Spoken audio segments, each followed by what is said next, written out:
Turabaramukije tubaha n'ikaze mu muryango kuri chaîne yanyu La Famille Jean Paul et Annonciata TV. Murazi yuko rusanzwe dukora ibijanye n'udukino tujanye n'urukundo, ibiganiro, poeme, indirimbo zijanye n'urukundo, ukuntu twubaka couple, ukuntu twubaka umuryango wishimye.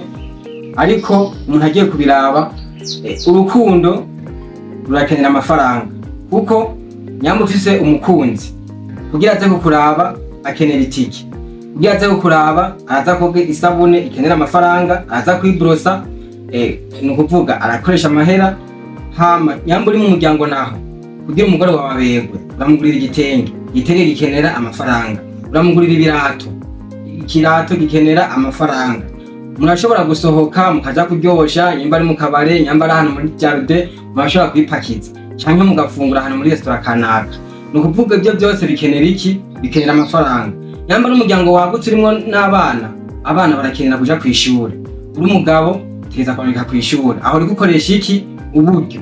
Bisigura iki? Muri ya ntumbero yo kubaka urukundo, umuryango wishimye, turakenera amafaranga. Amafaranga ni kirumara. Nyamba n'abari kuvyumva utwandike muri commentaire utubwire uti amafaranga mu rukundo arakenewe, kubera ko hari abashobora kwitwaza ngo yaye ngo urukundo ngo rurahagije, ngo hari urukundo ngo byose birashoboka. Ariko bumenye yuko harari inzara hakazinduka inzigo, kandi n'abasangiye ubusa bitana ibisambo. Kanatsinda ubwiza burya buca mu kanwa. Ubwiza ntabwo buca mu kwisiga fondote, ntabwo buca mu kwambara ibi na biriya, ariko ubwiza burya ngo buca mu kanwa, niko abakera babivuze. Kandi nta mwiza w'inzara. Sigura ko umuntu ashonje nubwo mubwira ngo uramukunda, yego aravyumva ko umukunda, ariko ashonje abashonje nyene ntabwo yakubera mwiza. Niyo mpamvu rero tworondera amafaranga, tworondera uburyo kugira ngo urukundo rwacu tushobore kubiryosha. None ayo mahera tuyakure, tuyaronke gute? Twibajije ikibazo, none ayo mahera akenewe mu rukundo, muri famille, tuyaronke gute? Rero nka Famille Jean Paul et Annonciata TV yabateguriye inzira imwe cako kugira turonke amafaranga. Iyo nzira rero si yindi, ni ijanye n'uburimyi n'ubworozi. Mwava mutangara, ariko uburimyi n'ubworozi bukorwa n'abantu barenga ibice 90% mu Burundi.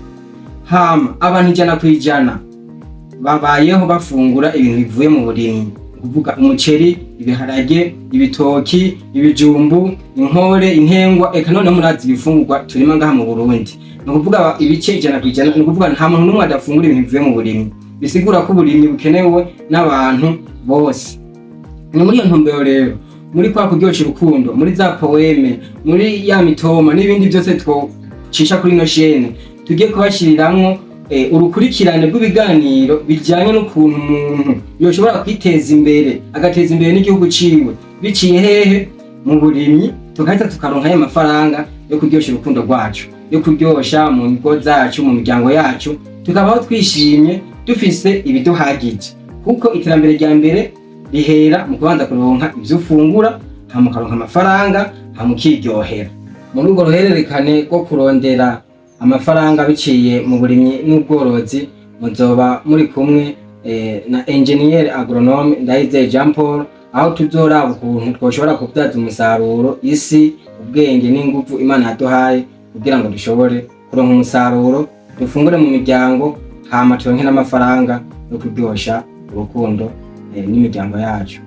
Rero turabahaye kaze, muze mu muryango, dutangwane muri urwo rukurikirane bwo kwiga kubijanye n'uburimyi n'ubworozi, ingene twakwiteza imbere. Kuko nk'akarorero bashobora gutera ibiraya, ukabitera kijambere, ukabitera neza, ukabikurikirana, inyuma y'amezi 2, inyuma y'amezi 3 ashobora kubusaruye, ukaronka ibyo ufungura, ugacironka n'ibyo ushora, hama ugaheza ukiryohera, ukanezerwa mu muryango, ukabaho wishimye.